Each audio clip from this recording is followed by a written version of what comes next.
Good morning, everybody. My name is Sian Sutherland. I am co-founder of an organization called A Plastic Planet, and we work out of the UK and globally, and we work really with governments and with industry. We have one simple goal, which is to ignite and inspire the world to turn off the plastic tap. So I am here today to pull together this amazing panel of experts to really talk about the future of plastic. And I often talk about plastic as being this extraordinary gateway to the climate crisis. Because it's not like carbon. I don't know, I can't see it, I can't feel it, I can't touch carbon, greenhouse gas emissions. We know that they're important, but we don't really know how to impact them. Whereas plastic, we feel bad about. We feel guilty about. It's visible, it's tangible, it's very easily measurable for us. So plastic we see as this gateway, and if we want to give it some kind of perspective, then a few of the plastic stats. We produce 1 million plastic bottles every single minute. The amount of plastic bottles that we produce go halfway to the sun every single year. So how many times have we been to the sun and back and the sun and back and the sun and back just with plastic bottles? We produce 1 million plastic bags a minute. 1 million plastic bags a minute. The average length of time that plastic bag is useful to us is 15 minutes. Just 15 minutes, and then, of course, exists on the planet for centuries. 70% of all our clothing is now made out of plastic. And we know that this is a material that is not a primary material, an element on the periodic table. We also know that it is a mixture of chemicals, and many of those chemicals are harmful for us. So with all of this information at our fingertips now, we know that we have an imperative to change. And that's what we're going to talk about today, is how can business be this lever of change? How can the experts that I'm about to welcome onto the stage help guide us through this labyrinth, help us unfurl the problem of the plastic crisis? So I'd love to introduce to the stage, please, Ricardo and Antonio.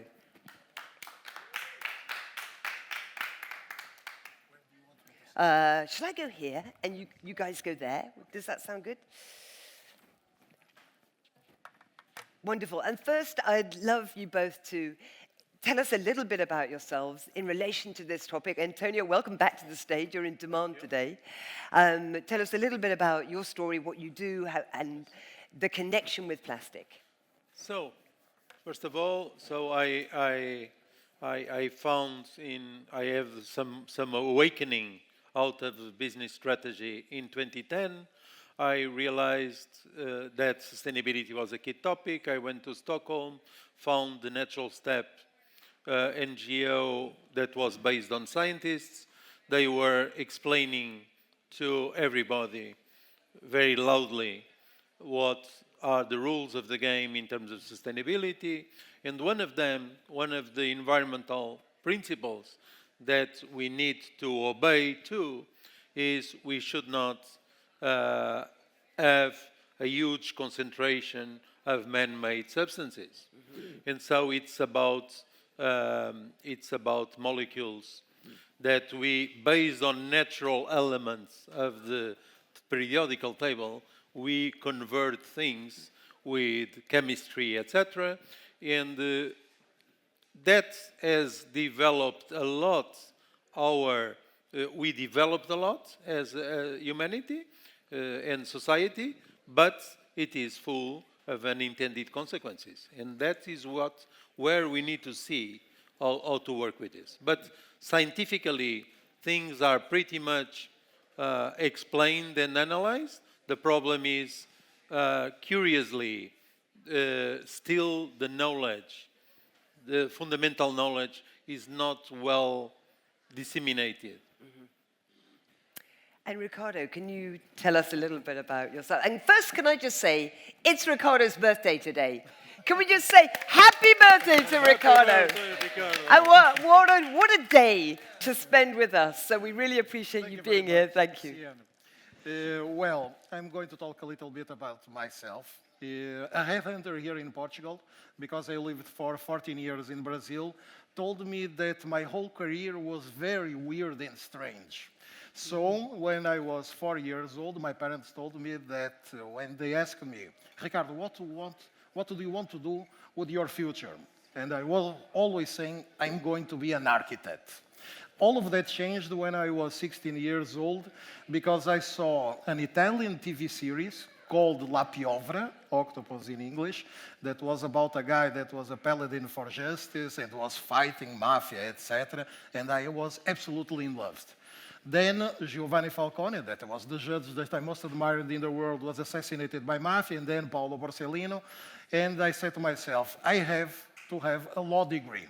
So I moved to law, then I was a lawyer, I moved to being a public prosecutor, and 2 years on that role, I said, I don't want this for my life.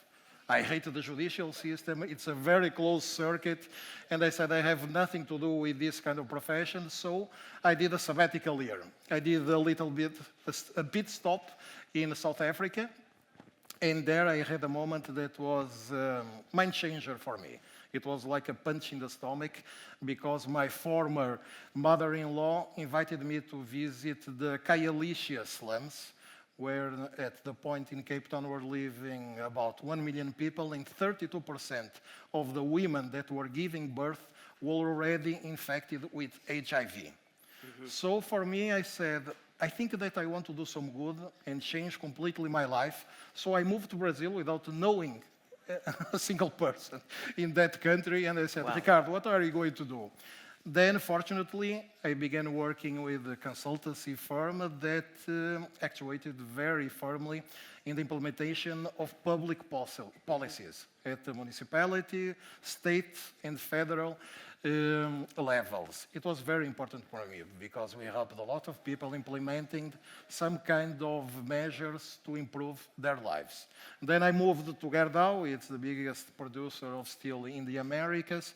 I was the manager of the pension fund. We had $1 billion as funds, and they were funneling a lot of money to social impact measures, and I was fortunate to work with that company. Then I decided to move back to Portugal, and Vitor Hugo, our CEO, invited me to Monchique Water, and I thought that is a perfect match for me, because I truly believe in our purpose that is making a positive difference in people's lives, because I think that we are selling a product that signifies health.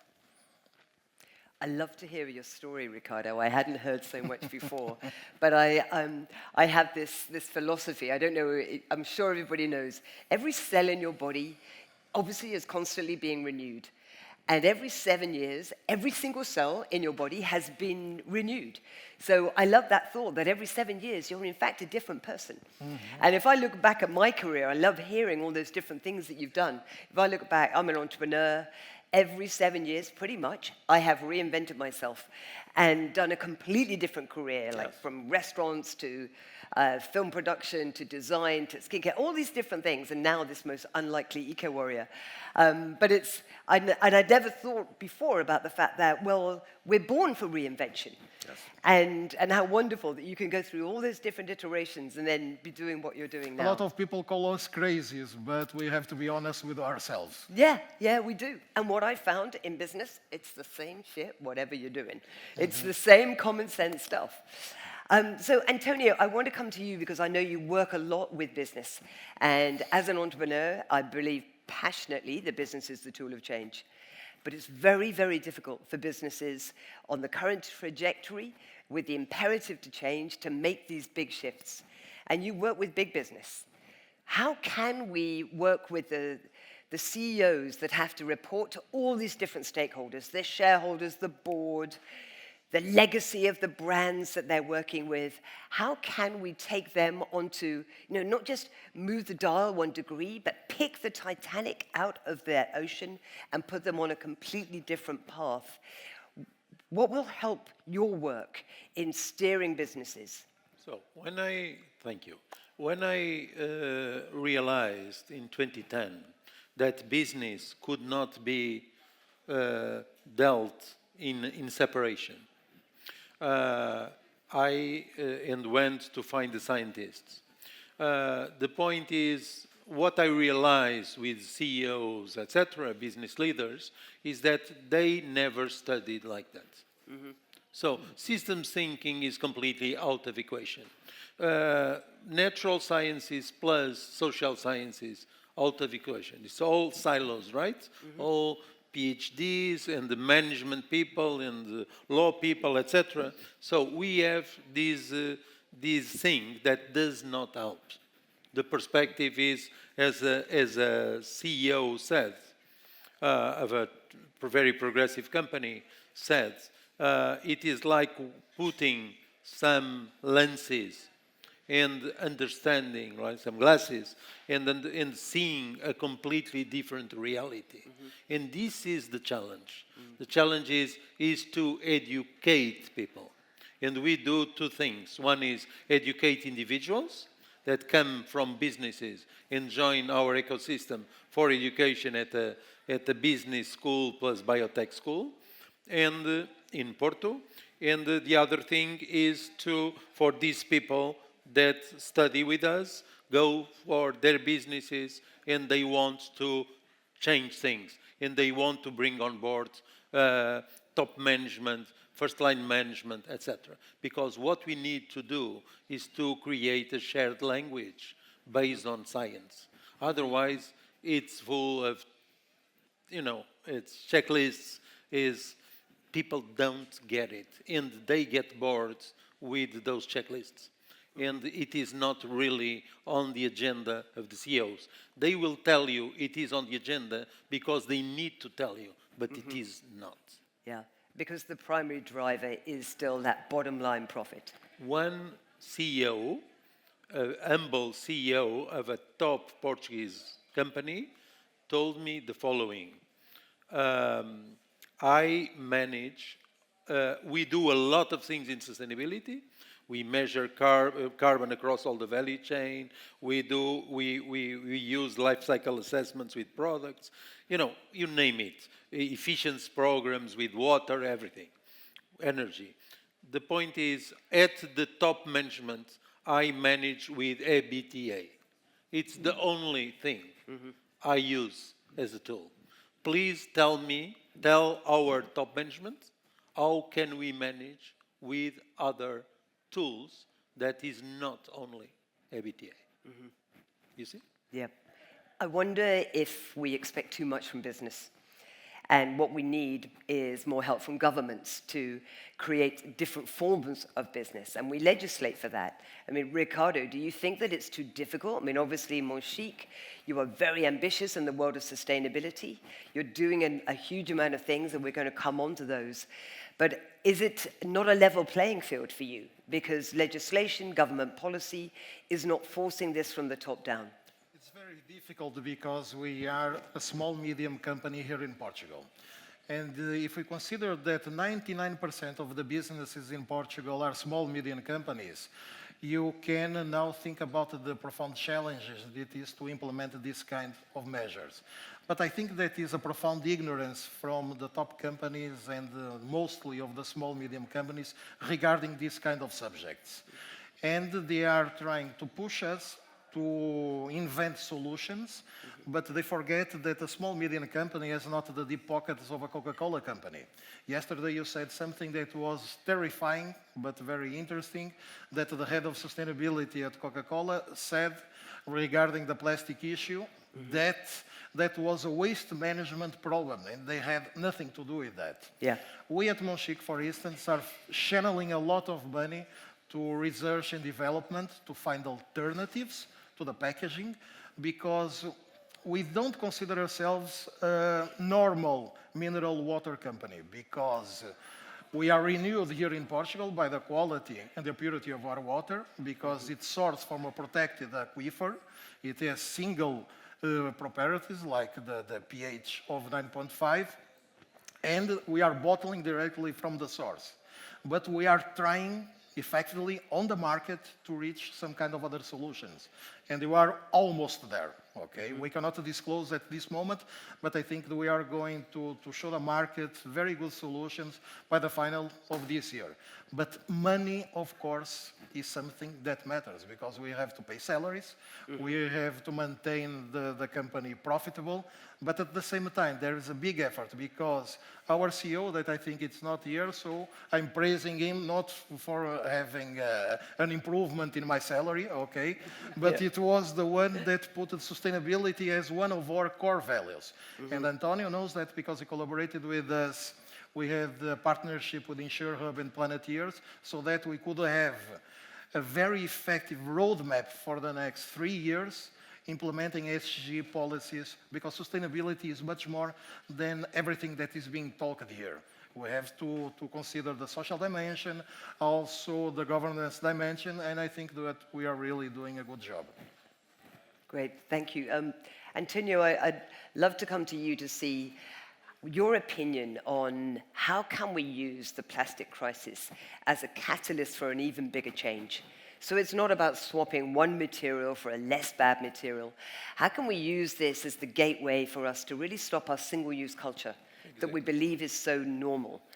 So, first thing definitely is to understand what is plastic, that it is violating clearly one of the if at this pace of production is clearly violating one of the key system conditions of sustainability, environmental ones, then to understand that, for example, plastic is made 75% of polymers is carbon.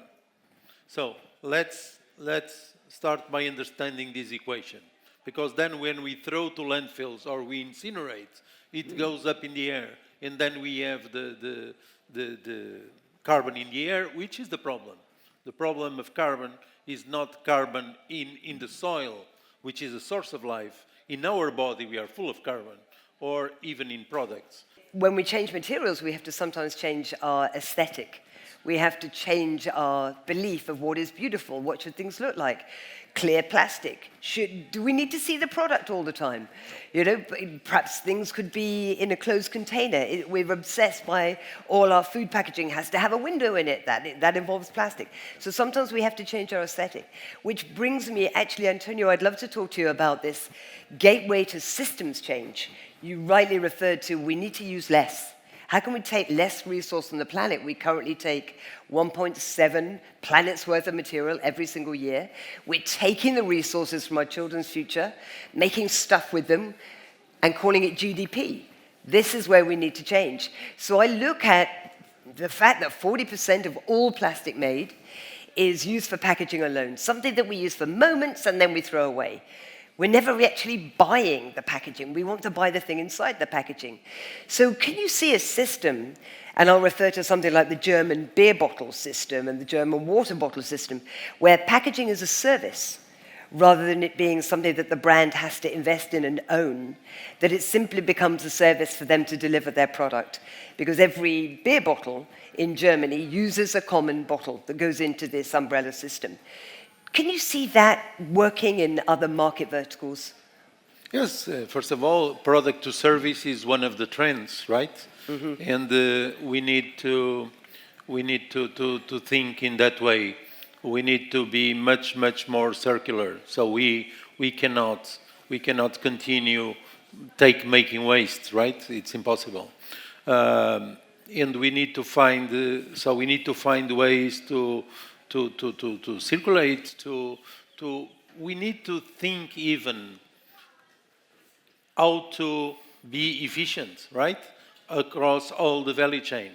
And let's have in mind that many things that happen in our business is somewhere, it originates or it goes into other points in the value chain.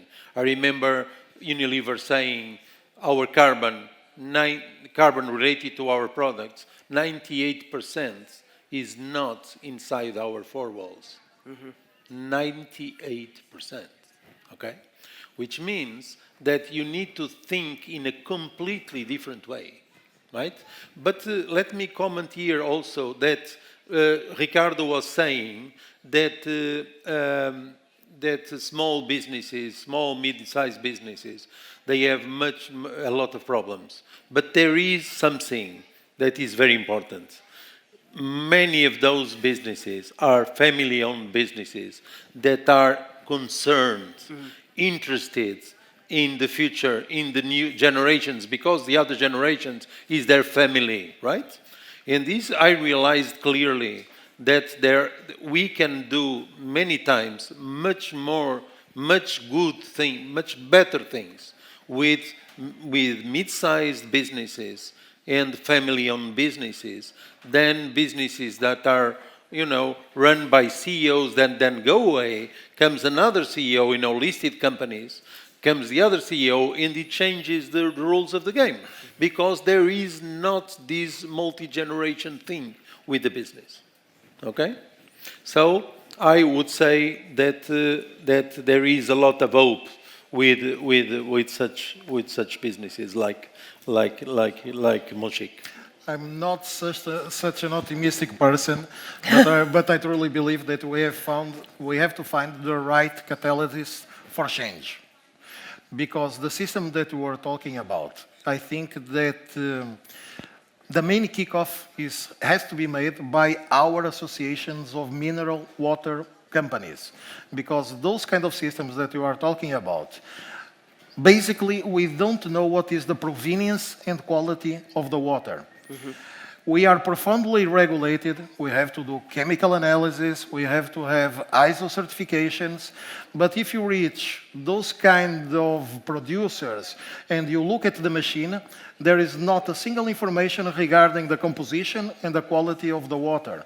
So I think that the Mineral Water Association would be really a catalyst for change, like calling everybody that is on this market and saying, why cannot we invent a system similar to those, but with the quality, with proven and recognized quality, like the ones that we have here, because all of this information is proved. Yes. Gentlemen, I want to ask you another controversial question, which is, probably 5 years ago, somebody from PwC came to see me and said, I've got this fantastic idea. It's called plastic credits. What is your immediate reaction to plastic credits? Is it something that Moshik would ever adopt? And Antonio, what do you think? Would you propose them to some of your client companies? Plastic credits. And this definition was? It was, so the Unilevers of the world can continue to pump out the plastic that they are pumping out, but they will pay a credit for maybe, I don't know, a beach collection or whatever. This is, yes, that's this paying for polluting, right? Yes. Someone was saying something like killing bears and giving money to WWF. It's crazy, right? Because then easily the money does not go to good compensation. It's very, very tricky. We know that when we are, we are paying for restoring, forests and things like that, and then we realize that it's the same tree that is being bought several times. This is being fixed finally, because of course the bullshitting was at a level that was impossible. But also we need to understand that when we put money in other things, we are now distracting very quickly, but the money that we are putting is in things that will take 10 years to grow, right? So let's be very careful about this time equation, right? Why don't we do the innovation to have fantastic products, fantastic value chains, everybody cooperating, doing things, from extraction to post-consumption in the right way? Why do the wrong things and compensate? That I think is the wrong mind, right? I'm so glad to hear you say that. We absolutely concur on that. At Moshik, Sian, we don't believe on that path, because it remembers me the Middle Ages, where you were a sinner and you paid to the church so that you would be like you had absolution for everything wrong that you were doing. Because I think that that kind of questions like carbon credits, plastic credits, it's simply a way of delaying the true problem. So we have to go through, like Antonio said, through the path of innovation, but urgently. And I know that one company is not going to fix this alone. And obviously you work with many big clients. And we try at A Plastic Planet to create convenings and bringing people together. We're doing big projects with the British Beauty Council, bringing all the personal care brands together in a way that they never normally sit around the table. And we talk about collaboration, because every business talks about collaboration. Not one business is really collaborating. They are still in that world of competition, when actually the only thing that we should be competitive with is the status quo that is going to give us an unlivable planet. So I'd love to see, are there any case studies, particularly for you, Antonio, of where you are seeing companies truly changing, truly driving collaboration, breaking down those walls of competition to come together to build the change we need? Yes. First of all, it's clear that there are subjects in which it doesn't have to do with selling your brand versus another guy selling his brand. It's how to clean all the mess on the backstage. Why shouldn't we collaborate to clean the mess on the backstage, right? I remember this amazing story. The businesses are very important because they have a lot of money. Let's face this. Not so much governments. If you look at where money is, it's not in government's hands. So we need to convince business leaders to do the right things because they have a huge power. And I remember this amazing story of DuPont. DuPont, do you know, guys, that DuPont has solved the ozone problem? So one of the 9 planetary boundaries, one of the 9 planetary systems that is not trespassing, right? It's not like 3 out of the 9 that is not out of the thresholds is the ozone element. Why? Because DuPont, when they were faced by Greenpeace in the 80s, I believe, with the ozone layer and the CFCs, etc., right? And the products they had that generated those negative impacts, they did not hide themselves. They did not go into, into communication of, crisis communication. They went with scientists. During 2.5 years, they solved the equation. They solved the problem. They created new products, new substances, and then they opened the patents to the world. That's why one of the 9, it's not in risk, is within a safe operating space. And this is due to one company that opened imagine the value, the brand value of a company that with governments that opens the patents to solve such a problem. And so it's very, very important that there are coalitions. More and more there are coalitions in several topics, but it is still very low, that amount. We work, for example, with ecosystems. We manage an ecosystem out of Porto for Portugal and in international cooperation to try to go into transformation with education on one side, with people, with transformation of businesses on the other side. It's really vital. Guys, over to you. Is there any... Yeah, oh, great. Question at the front here.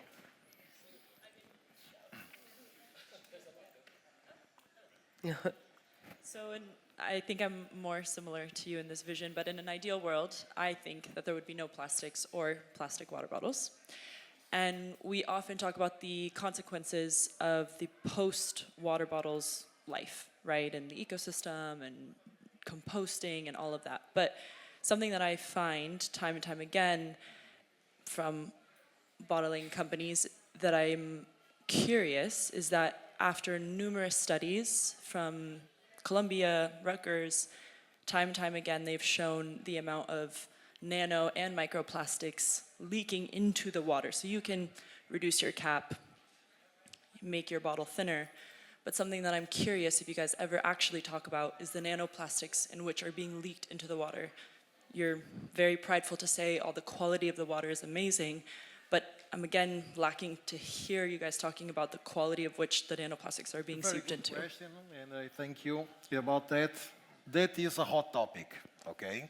Because when the first studies came out like 6 months ago, the studies were not about mineral water companies. The studies were about tapped water, for instance.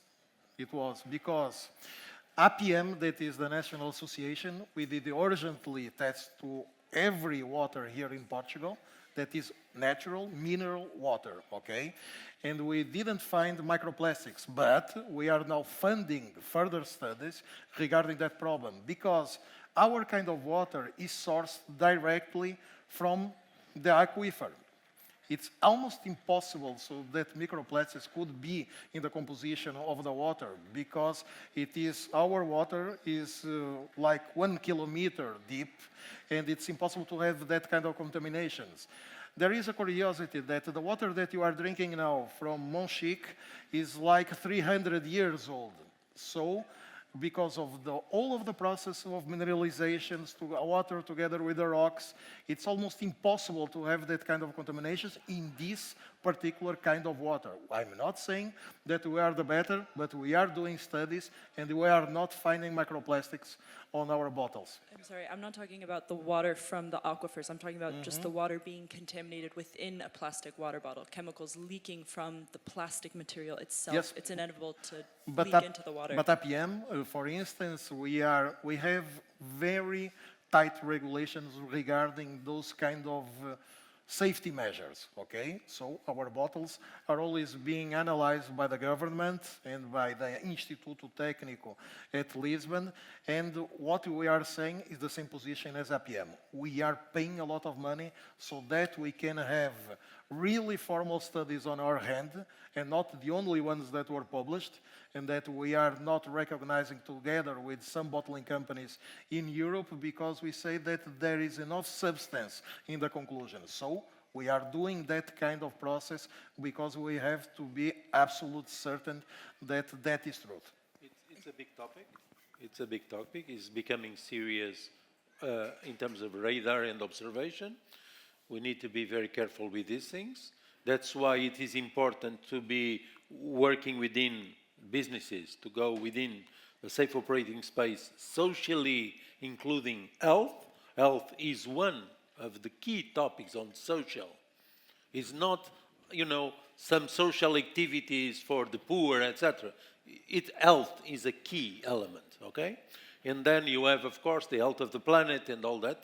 And so you need to play those elements. It needs something for the radar, for serious observation and serious studies. It's something that we need to be aware, we need to study, and we need to try to fix, including innovations to filter and adhere, for example, to algae, etc., to reduce microplastics. But of course, the first thing is not to throw to the ocean, because then we have microplastics in the ocean. Sorry to hog the mic. I just wanted, since we're encouraging a little pushback, I do want to push back a little bit. And maybe I'm wrong in this study, but the study had shown they had taken 5 different filtered spring water bottle companies. They hadn't disclosed which brands they were, but in every single bottle, they found a tremendous amount of nanoplastics. So that is something that I'm curious if that is being on the forefront of your agendas, because... It's in our forefront of the agenda. We have, for your knowledge, we have already like 12 meetings with APM, and APM is not recognizing, really, I'm being completely honest, doesn't recognize the true validity of that study, because it was very focused, and when we asked them so that we could have the final report with all the conclusions and all the process that that conducted to that kind of final remarks, they didn't give it to us. So we are now not paying for independent studies to give us reason, but really it's something that is happening all over Europe, that together with the investigators and the academia, we have to have a final conclusions regarding that matter. Because we have to have further studies, but not made by only one institute, and we have to be absolutely sure. I might jump in here because it's Ricardo's birthday, and I'm trying to be gentle with him because he's representing a water company. But if anybody wants to find out a little bit more about everything that you're talking about, then I urge you to look up the Food Packaging Forum. They're based in Zurich. They are a 10-year-old scientific institute, enormous amount of open source research papers on everything that you're talking about, the migration of chemicals into our food and drink packaging, not just our water, but everything. So it is not one report. There is decades of research from hundreds of global health scientists on endocrine disrupting chemicals and the impact on human health. The fact that it is not just in our water, it is in the air, it is in everything that we will eat from these wonderful food trucks today. It is in our beer, it's in our wine. It is inescapable for us now not to. That's why, for me, plastic is a human rights issue. People say, oh, plastic is the smoking of our generation. It's so much worse than that. I can choose if I want to go into a bar that is filled with smoke. I can choose if I want to light up myself. I cannot choose to drink water. I cannot choose to not breathe. So it's so much worse that I think that this is now, it pervades our entire planet. There is nowhere on our planet, apart from perhaps your aquifer at Montchique, but it's in the deep heights of the Antarctic. It is 6 miles deep in the Mariana Trench. There is nowhere that we haven't infected with plastic. So that said, I want to go easy on Ricardo on his birthday, but if anybody wants to find out more, it is not about one report. We co-founded the Plastic Health Council, which is representing the most expert, bravest, most experienced health scientists globally on this issue. And it's what we bring to the UN Global Plastic Treaty negotiations, because, of course, the impact on human health is the Achilles heel of the plastics industry, aka big oil. So it's a very important question that you raise. Has anybody else got any questions for these guys, being gentle on Ricardo on his birthday? Over there. I absolutely agree. Thank you. We need to bring science in a very clear way and make sure that the scientific studies are bulletproof, and then to really act very seriously on Only this one topic. very short remark. Sorry, what is your name? Ray. When I look at you and look at that speaker, I think that there is hope in the future, because you are the generations that effectively are going to push up all of these kind of modifications and so that the future generations will be in a much better place than we are. So congrats for that. Yes. Over to you. I've heard today, as well as I hear almost every single day for decades all around the world, many of us discussing science, systems, products, new science, new products, new laws, new alphanumeric studies. But it's a question, what are we so afraid of to simplify and just say, what are we afraid of living without plastic? Because my mental health is getting worse by the day, because every study that I read, every YouTube that I watch, everyone I hear, including my own voice, obviously. But I just want to basically say, hey, I'm not afraid to live without plastic. So isn't that healthy also, just to come to the conclusion that we are intelligent or maybe even courageous enough to live without all this blah, blah, blah, and just say, hey, create forums, for example, where we live without plastic. How can we live without plastic instead of creating more systems, more product lines, in other words, more factories, more lorries, more tires to support the lorries, and all the metal, and the factories that have to make the metal and mold it. But what are we afraid of? Are you talking about this with your clients, or is this something going on in the board? Let's just live without plastic, period. Thank you for the question, but Yeah. let's think in another way. If we all decided that tomorrow would be no plastic, you couldn't drink our water and other kind of products that really are pushing for a healthier society, period. We have to find alternatives, but the alternatives cannot only be found by the small companies isolated and alone. I think that really, really, really worries me that you are looking to our governments and they are not funding this kind of investigations. Because we don't have the money alone to conduct this kind of research. We have talked with investigators all over the world so that they could present us some kind of viable alternatives. We have to pay salaries, we have to continue to have an economical activity, but they say, Ricardo, every year the funding from the government is even lower. They are spending a lot of money in the most stupid things that we can remember, but they are not funding this kind of projects, finding alternatives, for instance, for plastic. But we are trying to, because we have together to find a solution. In some of these conferences, people remove the plastic bottle and they put here some glass. And I would ask you, what is the impact? It is not good. So we need to think about, not about sustainable materials, we need to think about sustainable management of materials.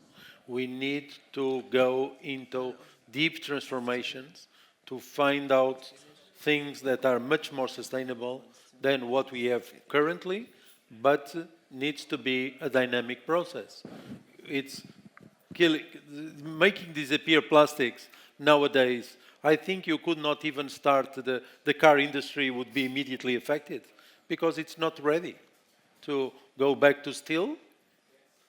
It's complex, you see? So there needs to be a lot of evolution. And I agree, evolution. Within safe operating space, within social boundaries, within environmental boundaries, and try to solve all these problems. But it's not by saying, replace this and put that. I can tell you one by one that you are even making things worse. Paper, for example. Plastic bag. Let's remove the plastic bag. Let's put the paper one. 4 times more weight. Then less sustainable. We need to fix the paper bag. We need to fix the plastic bag. We cannot throw away. We cannot afford to throw away things as we do. So the behavior is a very, very key element in all this. Because otherwise, without behavior, you don't have circularity. And you don't have the pressure for innovation. What I love about your question, your comment there, I love that nihilistic attitude of let's just ban it outright. And I think much as industry and everybody in every industry that you refer to, and the CEOs will be terrified at the thought of us banning plastic and making plastic illegal, making an unhealthy material illegal.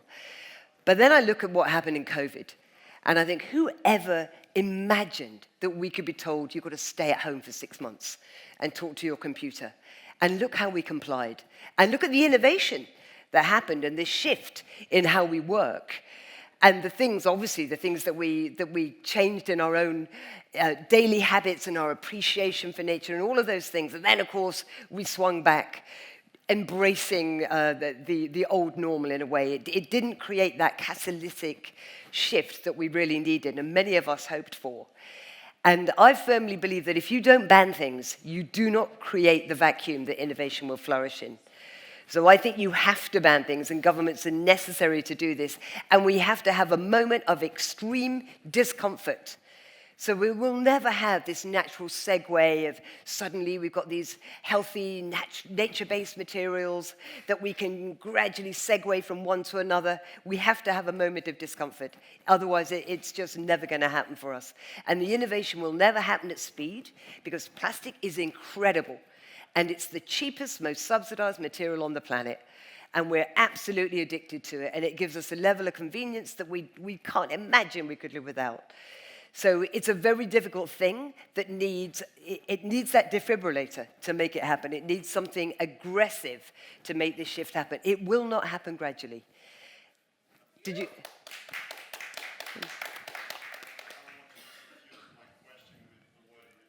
Okay, because replacing is more systems, more Yes. studies, more science, going to look for more money when there's more than enough money in the world. But don't confuse my question replacing. I was not talking in any shape, way, or form to replace plastic with X, Y, Z, because the alphabet will carry on for many hundreds of thousands of years if we carry on with this mentality. Yeah, it's about less. Totally agree. Totally agree. I have a final question for these fine gentlemen, and that is I'd love you to give us two answers. And one is, tell us the one thing that terrifies you, and then also tell us the one thing that excites you about the future. Well, regarding the first part of the question, what absolutely terrifies me is the inertia from the governments regarding this kind of concerns. Because if we ban plastic tomorrow, there will be hundreds of millions of people with no jobs.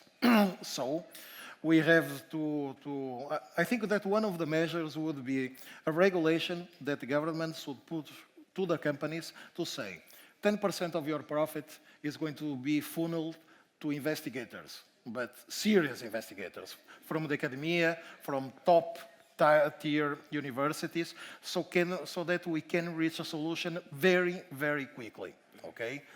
And I think that governments are doing nothing. Particularly here in Portugal, what I feel is that we are always waiting for the EU to send some kind of regulations, and then we are going to say, okay, let them get these regulations, and then we'll adapt. But we are not being proactive. We are only like whistling to the side and said, let's see what the future reserves to us. We are not being proactive. My greatest hope and what makes me thrilled is this younger generation that I think that is much more aware of these kind of problems, and they together can make a difference. Yeah. It's the raising awareness of these generations regarding these problems and how to tackle them. So main fear is these 6 out of 9 planetary boundaries that are now we are overshooting, and the 7th is very near. So we are completely out of a safe operating space, and that is something that happened that progressed very significantly in 15 years only. 15. I'm not saying the 50 in which we started to conquer the planet, right? In terms of impacts, I'm saying 15. And that is, if you see the planetary boundaries evolution, it's really amazing how fast we are moving. The hope is with technology, and that is at an exponential path, and so the opportunity to solve a lot of problems. At the same time, a big fear that technology will accelerate destruction. So there is, and then a final element of hope, joining Ricardo, people, the human being. Yeah. who are the most selfish species on the planet, but also the most inventive. And picking up on your point, for me, one of the things I'm excited about is the opportunity that we can see that all of these catalytic events and crises, this polycrisis that we live in, what that new future could look like. And I get very excited by young entrepreneurs. And actually, one of my most recent trips to Lisbon was at the Sigma Squared Summit.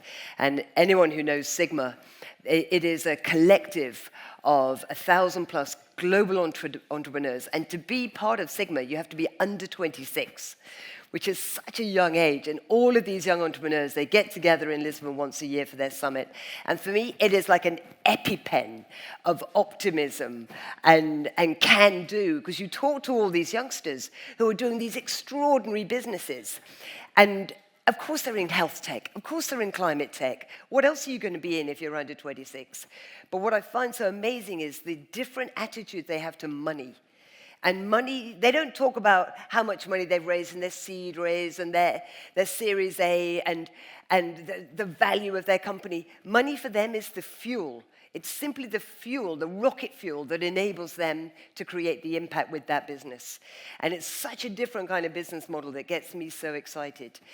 And I want to finish just by coming back to this gentleman here and your comments about less. And one of the reasons that I have this obsession with this gateway of the plastic crisis is, of course, the invention of plastic was the enabler of hyperconsumption that broke that system and created this new system of take, make, and waste. And years ago, I watched a film that some of you may have seen called Minimalism. Has anybody seen that film? It's on Netflix. It's quite an old film. It's really interesting. And it's the story of these two guys. They were New York hedge fund guys. They had all the money in the world. And they realized that they weren't happy, and they gave it all up. And they traveled around the country with a tiny little suitcase that contained all of their belongings. And there was many great moments in that film. And it really showed the very recent ramp up of hyperconsumption that we believe is normal today. And one of the quotes that I remember so well was talking about the mental health and the hyperconsumption and all of these different crises converging. And the quote was, "We will never have enough of something that we don't actually need." And it struck me that there is this hole inside so many of us, and we were talking yesterday about mental health, and this hole that we are filling with more and more stuff, that little dopamine hit that you get when you buy something new that dissipates immediately. It isn't serotonin, it's dopamine, it's the Hollywood enzyme that makes us feel better. And actually, plastic is such a big part of this. Fast fashion that couldn't exist without plastic, the stuff that we buy, that we ship over from China and the Far East, that we use for moments and chuck away, that if we didn't have plastic and we had to do with less, what would we fill that hole with? Could it be something that was so much more fulfilling, something that made us reconnect with what it is to be human, reconnect with nature in a really different way?